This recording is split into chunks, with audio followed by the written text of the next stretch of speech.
Scarlett Johansson and Channing Tatum love their hilarious dynamic in Fly Me to the Moon. Fly Me to the Moon is set during the heart of the 1960s space race as the United States and the Soviet Union try to be the first to the moon. As public support for NASA wanes, the funding is in jeopardy, which spurs NASA to bring in Kelly, a market specialist, to fix NASA's public image. One of the plans to safeguard NASA's image is to film a fake moon landing as a backup in case the mission runs into any more trouble, much to the chagrin of the scientists who have dedicated their lives to this mission. Fly Me to the Moon is a historical fiction examining what it could have looked like if one of the most popular conspiracy theories, the moon landing being fake, were actually true. Fly Me to the Moon is full of heart, comedy, and charm with Scarlett Johansson and Channing Tatum leading a star-studded cast with their performances. Ray Berlanti, one of the most prolific television writers and producers, helmed this project as the director from a script written by Rose Gilroy, based on a story by Keenan Flynn and Bill Kirstein, with Johansson also serving as a producer. Screen Rant interviewed stars Scarlett Johansson and Channing Tatum about their new movie, Fly Me to the Moon. Johansson explained what drew her to the character of Kelly and the relationship between Kelly and Harrelson's Moe. Tatum broke down why his character, Cole, and Kelly butt heads in the movie and revealed how Harrelson keeps every take fresh while filming. Scarlett Johansson describes her character as a big thinker and a fully realized woman. Johansson shared insight into her character. Kelly was brought in to help sell the American public and government on why investing in the moon landing is a good idea. Similar to how John F. Kennedy publicly supported the space race, she approached it from a marketing mindset, causing tension with the scientists who dedicated their lives to this goal like Tatum's Cole. Scarlett Johansson. I play a character who is a big thinker. She sees the bigger picture. I think a lot of people that are in brand development and marketing and creatives in that world, they're very forward-thinking, and they kind of see what audiences or what the public wants, the consumer wants before they know they want it. So I think, she's a survivor. She believes in herself and her ability. She knows she's incredibly good at her job, and I liked all of those qualities about her. She's a really fully realized woman. She's in herself and she's a sum of all her parts. She knows when she's done something wrong, and she'll admit her faults and her flaws, and I really like that about her. She has a lot of integrity, even though she's accused of having no integrity by this guy, points at Channing. Channing Tatum, integrity. I don't know, but whatever. She's a good person at heart. Yeah. Scarlett Johansson, he's like, you big fat liar. Both laugh. Tatum explained how Kelly and Cole are very similar, even though Cole refuses to see it because of his steadfast dedication to this project.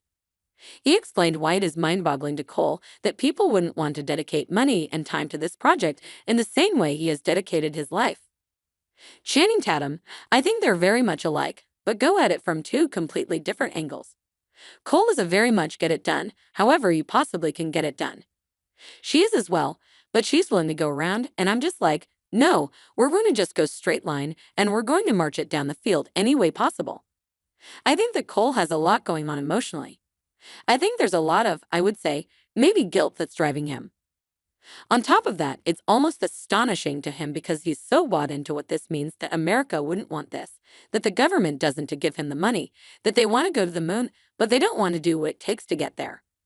I think it's preposterous for him, and it's almost offensive in a way. I think that anybody that believes in what they're doing that much, it would be. I think where she comes in and she's just like, yes, you were right, so let's just go get it. And I'm like, no, they should just give it to us because we're doing all the hard work. And that's not how this works. Look, you're not ever going to be able to do this without me. And I fight it, and then I eventually come to see that she is completely right. I never would have been able to do it without her. Fly Me to the Moon, think Woody Harrelson, feels really cheeky. Johansson also explained the interesting relationship between Kelly and Harrelson's character Moe, including the similarities in how they approach achieving a goal.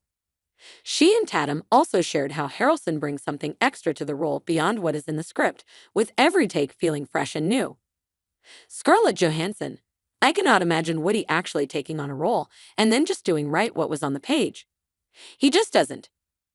Channing Tatum, he's done it for too long to do that. Scarlett Johansson, he's so loose and it's just like every take you don't know what it is. He has such a deep inner life happening. Channing Tatum, he feels really cheeky to me as he is acting. And always just in between takes I see him kind of over there, and he is sort of like, I don't know whether he's thinking about something. And then sometimes he'll just be in the middle of the scene and just take a left. And then you're like, whoa, all right, we're going this way, I guess. He just really does. He likes to mess with you in the scene. I think that's the way he makes it interesting for even himself. Scarlett Johansson, it's so alive. I think he also surprises himself too. He's just very instinctive, which is so fun to work with as an actor because it's playful and exciting. I think Kelly and Moe have a unique relationship because they understand one another. I mean, they're different people, but I think, they're used to not playing by the rules. They have a goal, they're very motivated, and they'll kind of do, I think, whatever it takes to get there. He's obviously on a different level because he's working in a job that requires him to be playing with terrorists and stuff like that. But she has whatever her version of that is. I think she is different things to different people and kind of whatever they need her to be. I'm sure as an agent he probably has to do the same thing. About Fly Me to the Moon. During the 1960s, space race between the United States and the Soviet Union, a relationship develops between the NASA director in charge of the Apollo 11 launch and the marketing specialist brought in to fix NASA's public image and stage a backup fake moon landing.